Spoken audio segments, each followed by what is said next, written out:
Have a seat anywhere. Oh, there you go. I'll sit here. You sit wherever's comfortable. We'll, you know, why don't you guys go and share the mic? Okay. So, here you go. And Kevin, you can bring the house lights up just a little bit, just a little. Like we can kind of see them, but we don't want to see them really good. Ooh, that's too much. That's too much. Whoa, that scared the shit out of me. No, that's good. That's good right there. So this is called Off the Clock. It is now live on YouTube somewhere, and I've yet to figure it out. But it is. And what this is all about is that, once again, I've said this many times, is that when I talk to people who come to comedy a lot, there's a general attitude that comedians are just shot out of the womb this way, that we're just born this way. And that somehow there's pockets of areas that they come out, and it's not. We come from all walks of life, and so why don't we start with John over here? John, just basically, where'd you grow up? Your family dynamic, mom, dad, brothers, sisters, that sort of thing. I mean, I was actually very honest in my set. I did grow up in Utah. So I did lie about my number of mothers. There is just one of those, and she's a lovely lady, still Mormon. But yeah, I grew up in Utah with a very Mormon family, and then that's how you become a comedian, frankly. You get raised in something that you don't believe in at all, and then you just... Now, what did your dad do for a living? He was a lawyer, then a judge, then a county attorney. Oh, okay. And did your mother work outside the house? Not until they got divorced. Oh. Was she forced to at that point? At that point, she had to. Alimony wasn't covered everything, so she became a substitute teacher after that. Oh, okay, okay. Was there anybody in your family dynamic, even friends of the family, that was an entertainer, that had anything to do with it? Did you have that influence anywhere? Honestly, no. It just was, being in Utah, I always had these delusions of grandeur. I was like, there's a big world out there that I'm going to take over. And now I'm in Sarasota. Okay, that's not bad. It's okay. It's okay. I'll pass that to Matt. And basically, did you have brothers and sisters? Yeah, I did. 3 brothers and 1 sister. And what do they do? One's a teacher, 2 are in IT, and my sister is a housewife. Okay. Crushing it. She's the best.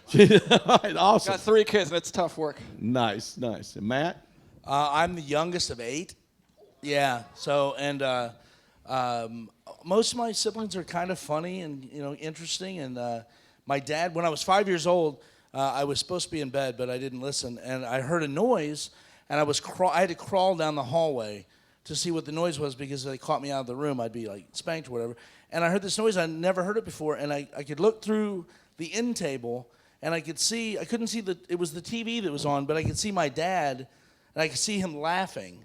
And like I'm the eighth kid. My dad worked in a factory his whole life, and he worked hard, and I'd never heard him laugh before. And he was watching Johnny Carson. And when I saw that, it made me realize whatever that is that gave him the reason I want that. And that's when I learned that I wanted to be a comic. And then I ended up writing my first one-man show. It's called Thank You, Johnny Carson, which is about me chasing after making my dad laugh. And so where did you grow up? I grew up in Indianapolis, Indiana. Indianapolis. Yeah. And Thank you. Well, Thank you. There's your ride. There you go. And, thank God. Rim shot. So your dad just worked factory job. Factory job. What factory? Chrysler. Oh, okay. Yeah, we were a Chrysler family. There you go. And did your mom work outside? Yeah, she actually worked in car dealerships. She was a parts manager for her whole life. Oh, okay. Yeah. And then what did your siblings end up doing?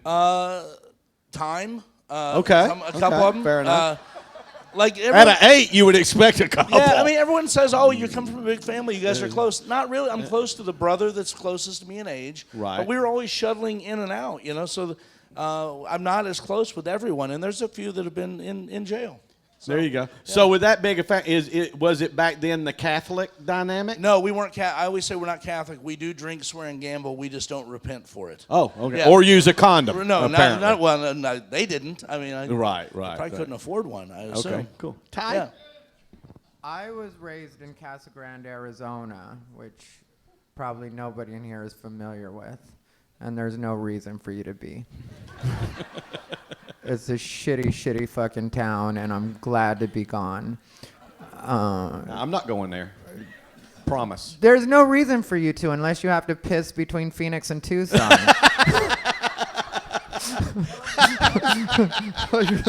That should be their motto. But yeah, I have 3 sisters, so just us 4 girls. And my parents are very, like, my mom's a housewife and probably the funniest person I know. And that's probably why I'm a comic, just because my mom always kept everything really light, you know. So, Nice. And my dad works, but he's in the mental health field, so he was always dealing with kind of, at one point he worked for the jail system in Phoenix and had to deal with really crazy people. And so my mom was always there to get on his nerves. So was was it hard for him to find humor because just dealing with so much depressing? No, he's actually really funny too. Like, I love my parents. They're my favorite people in the world, without a doubt. And they always make me laugh. My sisters, not so much on those bitches. What are they doing now? Oh, I don't know. I love them, but I don't pay attention, you know. I don't care. I'm the exciting one. It's true. Now, was there anybody in your family, global family world, friends or anything that were entertainers, that were in entertainment, that was around you growing up? No, but like when I was young, my dad and his friends used to like play guitar and sing, which is a very Mexican thing to do. But, you know, like, so I guess that was kind of entertainment. But no, not officially and not for a living for sure. You know, in Arizona, especially the part I grew up, you don't meet a lot of people like that. Right. Now, since stand-up comedy has a tendency to be all-consuming in everybody, in all comics' lives, you know, that we were just constantly thinking about how to create more material or get work or advance our career. Do you have anything in your life that's just an outside interest, a hobby, something you're passionate about that you like to do outside of comedy? I like working out a lot. Right now, I'm a little bit fatter than I want to be. I feel terrible. Well, you for just pissed off half the audience and Matt. Matt will fuck Can we him. pass the hat for Ty, please? Well, it's not my fault.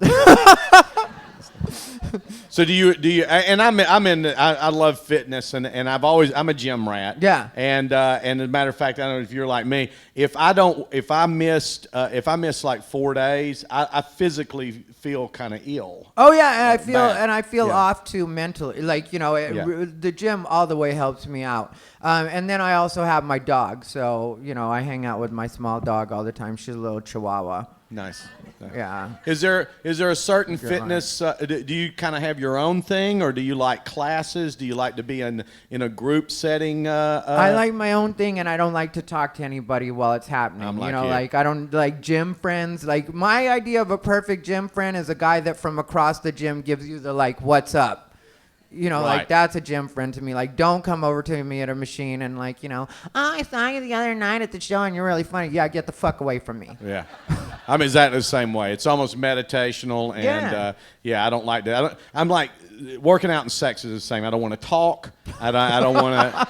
Do you You pay know, a monthly let's just do our fucking thing, and you know, unless there's a real issue, you know. I mean, if there's an issue, let me know. But other than that, let's just all act like this went well. Yeah, it's the same for me. A Yeah, perfect okay. idea of sex is a guy across the room that gives me the "What's up?"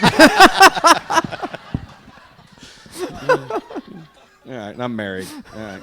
I Do you have an interest? Yeah, I mean, yes. well, I do pay $30 a month for sex, so that. Of course you do. Of course you do. Of course. Why do you pay $30 a month? You're Well, paying that's the membership. for what? Sometimes I don't go. Oh, so there's a place you go to a place yeah, it's- for $30 a month. Yeah. Really? Yeah. Wow, that's She's not questionable. cute. She's not cute. Well, that's fine. okay, Look all what right. I'm bringing to the table. Les. All right. You said as far she. as That mattered. Habits are what I'm into. I'm a bourbon freak. So I live on the bourbon trail. Which I is have great. Basil Hayden. I've just had it. Yeah, Yes, it's fantastic. Very nice. I'm, What's your favorite bourbon? Or do Probably, you? no, my favorite bourbon is Weller, actually. Oh. Yeah, which is hard to find. I live a mile from Buffalo Trace Distillery. Yeah. So like when they're producing, my whole town smells like bourbon. It's amazing. That's great. That's So great. like the inside of my apartment. So smells like bourbon. Weller is it? Because what is it? Pappy's that's the It's- super yeah, they expensive call one. It, Weller's Or called Baby Pappy. Oh, is and, it? And it's you can buy it for $25 a bottle. It's amazing stuff. If you can wow. find it, it's great. So Okay. But yeah, I like bourbon, and then also I've become kind of a junk guy. Like I go into like junk stores on the road, and I collect weird group photographs. Oh. Like I have a group photograph from the 60s. It's a hotel banquet room, 300 people, and they pose for a group photograph, and that is in my bathroom. It faces you when you're on my toilet. I have 300 people that stare at you. It's great. Yeah. And you have no idea who they are. No clue who they are, and they don't Nice. know me, so it's perfect. So, Nice. Yeah. So I'm weird. Okay. John? I'm committed to not exercising, and also You lately, look fit. It's amazing. I mean, if I got naked, you'd see some things. Okay. But, Okay. and Let's now, like, don't my- do that then. Not quite now. And otherwise, like lately, my big thing is watching videos on YouTube of soldiers reunited with their dogs. Wow. It's like the most heartwarming thing in the world. It's cry all day. It's the best thing in the world. It's awesome. All right. So no hobbies, no sports, I no love music. Golf. I love golf. I'm terrible at golf. I know you're a golf guy. But Yep, I'm I love it. very bad at it, but I love doing it. Well, then I think we That's all most of us, I can think. say that about golf. Mostly, it's the most. I love one of the most famous quotes on golf was I think it was William Hurt did a movie. A lot of people don't remember. I think it was just called The Doctor. The Doctor years. And the opening scene is a guy in the bed and he's in a body cast from head to toe. And he leans over to him and he goes, "If you really want to kill yourself, you go at least 10 stories. If you just want to torture yourself, take up golf." That's perfect. There's no better way to get wasted outside. Absolutely. So, so now, if you if you have questions, if you don't have questions, we're done. Boy, there was a stand-up question. Yes, ma'am. Oh, it's not a tear. He's got a tattoo under his eye, and you're wondering what it is? Okay. It's the Ohm symbol, if you're familiar. Exactly. Yeah. So, because I see my face in the mirror, and then it reminds me to stay balanced and be cognizant of my energy. And that's not a funny answer, but it's what it is. It's a good answer. Yeah. I mean, think about it. If everyone in that light did something and go, okay, to keep myself balanced and positive and loving as a human being, and if you tattoo that shit on your face, you're fucking committed. I mean, you're committed. Yeah, You I should didn't be. realize, though, at the time that I was getting it, that the police just see it as a signal that you've been in prison.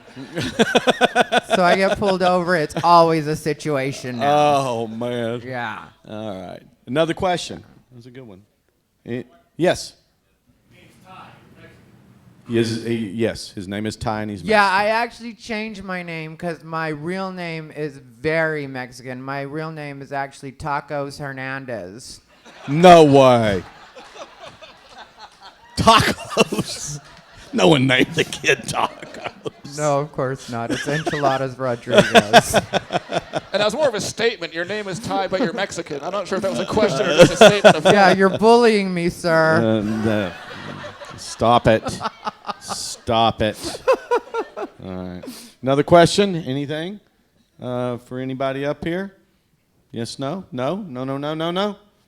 We are very interesting people. They are. They are. They get nervous about asking a wrong question. Yes. When are you going to be back? Me? Oh, okay. Yeah, put 'em on the- yeah. I would be in charge of that. When are you going to book us again, Les? I would be totally in charge of that. Most comics, Matt, this is actually Matt's kind of audition introduction to Little me. bit. We know a lot of the same comedians, and he was down here doing something. I didn't ask what the fuck you were down here for. I know she had a big truck for some reason. Yeah. But so he just popped in, and so was great. Obviously been doing this for a while. And it's kind of normal in a comedy club that in the headliner position, that sounded fun, normally it's at least 15 months, anywhere from 15 months to 24 months is kind of turnaround time. It used to be once a year. We used to think but now there's literally so much talent out there and so many celebrities that have come back and are playing clubs that that's kind of the turnaround time for an act. Sometimes in the feature spot, I can work somebody in every 7 to 9 months sometimes in that situation, you know. And then Matt can come for free whenever he wants. Come every fucking week if you want. I don't give a shit. Just do different shit. Okay. I think there was one over here. Yes. Yeah, so I was born in 2000, so a lot of the stand-up comedians I see aren't funny. So it was very refreshing to hear offensive jokes again and like dirty jokes again. Do you see stand-up comedy moving more in that direction as we move further away from political correctness? Everything you just said speaks to the fact you were born in 2000. But that's not a terrible thing. You're a young man. You're a young man. What you and I'm so glad when you guys come live and come. You know what I mean? That sounds weird too. I'm so glad when you get off of watching just comedy on television or on your phone, and because I hope how much better it is live in the energy, no matter what it is. And if you get into it and you start getting into the history of it, which in 1980, when I graduated from college with a theater degree and kind of got introduced to stand-up comedy, there was about 24 comedy clubs in the United States, 2 or 3 dozen, something like that. By 1985, there were 200. So it was an emerging art form that did at that point in time, exploded. And so if you get into the history of it, I'll tell you this. All of what you said, all that kind of comedy has always been there. It's always been there. And now you just have more of it. And so what your deal is, and what we try to do as comedy club owners and try to convey this to you, is let you know each week we book different headliners that have different styles of comedy. And we try to let you know through our website and stuff what that is, because we know you guys have niches, and you go, I like this kind, but I don't like that kind. I don't like it all. And whatever that is, we want to try to have you have that knowledge so you can come see those acts when we get a chance to, and we can help you find those acts even when you go other places. So it's not like it's headed, where it's headed is that when I got into the business, there were barely enough comics to fill in all the slots in all the different clubs, right? Now, for every slot there is to book, there's 100 good comedians or maybe more that can do it. So the talent is just growing, and the venue, different places for it are growing. So there's anything you want to see is out there, and that's a good thing. It's a good thing. Yes. So yeah, you know. But I agree, there are a lot of unfunny comics right now, just being honest. Yeah, oh yeah. Yeah, there's a lot of not funny, so you just gotta make sure that, you know. I know. Well, they're new. But, they're getting started. But yeah, I mean, like, it's just support the stuff that you really like. If you see something and you like it on YouTube and it's edgy and it's then take your friends out and actually go see it, because that's what we get booked off of, like people actually showing up, you know? And I'm going to get your question, but here's something now that is good to educate you. Because there's so much, because the internet's there and everybody can put themselves up there, and there's beautiful camera equipment that's cheap, and people can produce this stuff. You're seeing people that have only been doing it for a year or 2 years or 3 years. How long before you were really a pro making money? That took forever, at least 6 years. 6 years? How about you? 7 or 8 years, yeah. How about you? Yeah, so I'm around the 6-7 year mark. That's a pro making money. That's not a headliner. Headliner 10 years. You know, so one of the things you might be seeing is you're just seeing people that just aren't that accomplished yet. You know what I mean? They're still learning. It takes this sport takes a long time to figure out, you know. It really does. Yes, sir. Yes. Yes. And you're from Boston? Yes. Mm-hmm.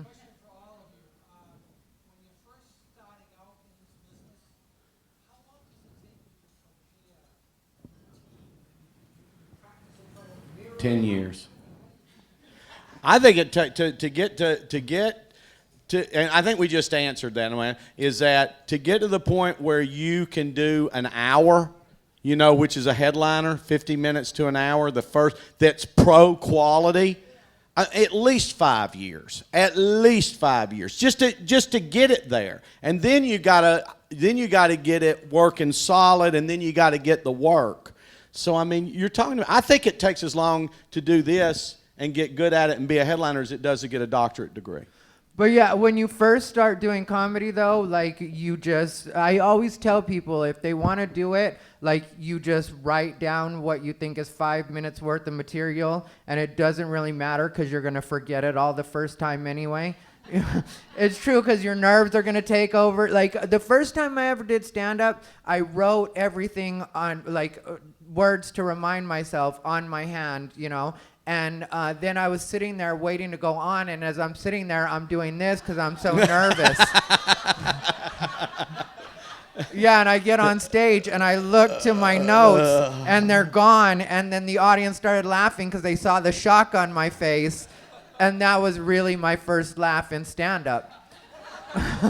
Yeah, for me, it was like my first time I did 3 minutes, which, you know, it took me I went up at 30 my first time, 30 years old. It took me those 30 years to have the life experience that those 3 minutes represented. So it's hard for me to put that into context because I feel like I'm always still perfecting things and all that. So I don't think we ever. It's like baseball or golf. You never perfect it. You just hope to get better, and you make contact with the ball. What about you, John? Something come to you? Yeah, I mean, to get to that first 5 bad minutes took about 2 years of hyping myself up and trying to write stuff that I thought was funny, and then finally motivating myself to go and try it and suck at it. But but it took 2 years of just really trying to hype myself up to even do that first 5 bad minutes, and then again another 7 to 8 years to actually turn those minutes into more good minutes. Yeah. But even just to get on the stage that first time, I think that can take literally years to be able to do that. I think one of the things to me that comics just have to have is a real false sense of self. Oh, big time. I think we all have to believe we're better than we are Every step of the way. Somehow you just believe you're better than you are, because how would you get up there the next time? I mean, you know, you're not there, you know, but we're like, it went okay. You go to shows and watch comics and think, I could do that. Yeah. You got to tell yourself that you could do that, even though it takes work. You could do it, but it takes work. But you got to tell yourself that you're ready to do it. I don't think any of us think it's going to take as long as it does. Oh, no, not at all. I remember when I first moved to L.A., I thought I was going to have it down in 4 months, and I told my dad that. Yeah, and then I was in LA for 14 years. Yeah. Yes. I don't think that we understand the sacrifices it takes when we start. Right. You know, the missing birthdays and things like that because you're on the road. You know, and you're fucked up. You just miss those things. Like they were there, but you don't remember them. I remember the first happened. One of the first road gigs I got. I remember I was married at the time, and I was really excited because I got this booking, and my wife came home from work and woke me up, and I was like, well, I'm going to Michigan to do this show. And she's like, oh, so I guess you're not going to be there for my mom's birthday. And I was like, oh, yeah, I guess I'm not. And she's, dead to me now, so it's fine. But you do miss those things, and you don't figure that out in the beginning. You just think, well, I'm going to make people laugh. But then you realize for every one of you that we make laugh, there's someone at home that we're not able to spend that time with. When new with. comics come to me and they go, I want to be a professional comedian, I go, how old are you? You know, okay, all right, you're probably young enough still that you won't get too depressed. I said, are you married? You go, yeah, I'm married with a kid. I go, well, divorce your wife and tell your kid you're not going to see him much because you will not make it as a stand-up comic unless you do that. You won't. We You can't won't. have- I mean, you can't. We can't have love in our lives. We just have to tour. You're on the road too much. It's Yeah, very- it's true. birthdays, Christmas, Thanksgiving, all of that stuff means nothing. Even my own birthday, you know, I'm a lot of times on the road for all of that stuff, and especially when you're new, because when you're newer, those are the dates that they'll put you in, because they're like, okay, the more seasoned guys have earned their right to spend it with their family, you know, they don't want to be out there. And so they'll be like, can you do Thanksgiving? And if you're smart and you really want to get ahead in stand-up, you're like, all right, well, then I'll be there on Thanksgiving. And the reason I have a club, the reason this club is here, is because I fell in love with Pam, and way beyond that, she actually reciprocated that and seemed, and I looked at her and I went, well, this shit ain't happening again, you know, and I realized, I go, I cannot have a successful marriage and even be on the road half the year, which is a 25 weeks a year is a small tour. That's not touring that much, really, you know. And you go, that ain't gonna work, you know. So that I thought, well, if we can get a little club going, then I can kind of stay in it and have fun with it, whether it makes us any money really or not. And so that, I mean, otherwise I wouldn't have gotten in the club business. Yes. Anything else? Yes. How often do you keep the same routine before you change it? My set, I'll do certain bits from night to night, but my set changes every night. And then, like, really, it depends on, like, I recorded an album, and I don't do most of the stuff on the album anymore. Every once in a while, I'll be like, I missed that joke, so I'll do it. But usually, you try to cycle jokes out, like at least every 2 to 3 years. But like I said, you're always putting new stuff in. So it's like kind of changing shit out a lot. You know, you're like, okay, take that out, put this in. And so. Yeah, I'd say it's the same thing. It's always evolving. It's like if I write a new good thing I'm really happy with, that means something older that's not as good has to be dropped just to fit into my time frame. So the more I write something better, that's when I'll drop something that's not so good. So it's always changing, but there's going to be a few things that are generally the same, but always changing as a better thing comes along. And then sometimes you do stuff that's topical, and then you just have to get rid of that because it's like, all right, well, that's not current anymore.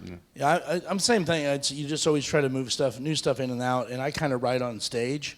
So I'm trying to put new stuff in all the time. I tend to be interactive with an audience, so that brings material. And then I'm currently trying to write a new album, so I'm about 20 minutes short of that. So it's kind of it's just evolving all the time. And I'm the one who watches comics for 20 years, you know, and I can tell you that some comics change their act. You know, they're doing what these guys just said. They're constantly working on it and changing it. But if you're not a star, you're a road comic, and you're going back to the club every year or two, you can do the same act for 20 years if you want to. You know what I mean? People won't remember. It's effective. And there are some people out there that's their deal. Once you become a celebrity, once you get on television, once you have a Netflix special, that's burned. That's burnt. You know, everybody's seen it, you know. So the more famous you get, you have to develop new material. Well, I think a couple more and then we'll get out of here. Yeah? Have any of you guys ever had to change your routine because of the crowd reaction? Has anybody had to change your routine in the middle of doing a set because it just wasn't hitting with the crowd, what you were planning on doing? No, but like when you actually do this, you're almost like a DJ, you know what I mean? So sometimes you'll feel like, okay, this audience isn't really going with that. Well, I can continue to just push through, which I've done that too, and just shit on them for an hour. Or I can remember that I actually do this for a living, and I can like, okay, well, maybe they'll like this a little bit better, and then you just tweak it a little bit, and then you find a place where you're still being genuine to yourself, but you're also respecting the audience at the same time. And I think you learn that over time, because at first, when you're first doing it, you're like, I'm going to do my fucking act, and they can feel however they want to feel about it. Then, like I said, after a while, you get like, well, do I really have to be aggressive with them? Can we find some middle ground? And then, so yeah, I mean, like, I've done both, to answer your question. You know? And I think what's interesting that I've seen over the years is that I think most comics, to me, fall into two categories. You're a crowd pleaser, or you are you're one entity. You're something that can be trademarked. You know, you're something that can be, and so if I'm a crowd pleaser, I'm going to go out, I'm going to see what you guys seem to be like. I'm going to try, I know what Ty's going to do, so I'm going to try to do something up front that's going to prepare the crowd for whoever the headliner. If they're clean, I'll be clean. If they're not, then I'll kind of go in that direction. And I'll just kind of feel, and I like working that way. It's hard to become a celebrity that way. Very, very hard. To be a celebrity, you have to be well-defined, very well-defined, so that you're marketable, you know, so that you're consistently this. And that's really hard as a comedian, because then you do have to get in front of crowds sometimes that just aren't buying you. I mean, you know, Stephen Wright gets up there with his type of humor and everybody's going, nope, don't dig it. Well, he's not going to start yelling and dancing, you know. He's just going to have a bad set, you know, and try to find his people. There's some of it, too, that's fun. I haven't really had to change too much, maybe a little bit or whatever. I've shown up at gigs and then been told, hey, by the way, we'd rather you not. Yeah, this has to be very clean tonight or whatever. Yeah. Hey, why don't you? Yeah, your car is still running, right? I mean, that kind of stuff. But I'll be honest, there's sometimes, I don't know about you guys, but sometimes I don't mind a good bomb. It's kind of fun. Like when things start just going to shit fast, you learn a lot about your timing. I mean, I've learned a lot in some of those situations where it's like, oh, well, maybe this is something else I put in my bag. So I've pulled something positive out of those things every once in a while too. So I'll take one more. Anything? And we'll go. Yeah? What you got? Oh, you're gonna do it right well, now? that's not a Thank question. you. She's giving money away. That's anyone else want to be like her? Yeah, come on over. Thank you very much. Okay, ladies and gentlemen, thanks so much for coming out. We really appreciate you sticking around and supporting stand-up comedy. And this will be out there. It's off the clock. If you want to check it out, it's already up. And thanks to these guys, John, Matt, and Ty. Let them hear it. Thank you.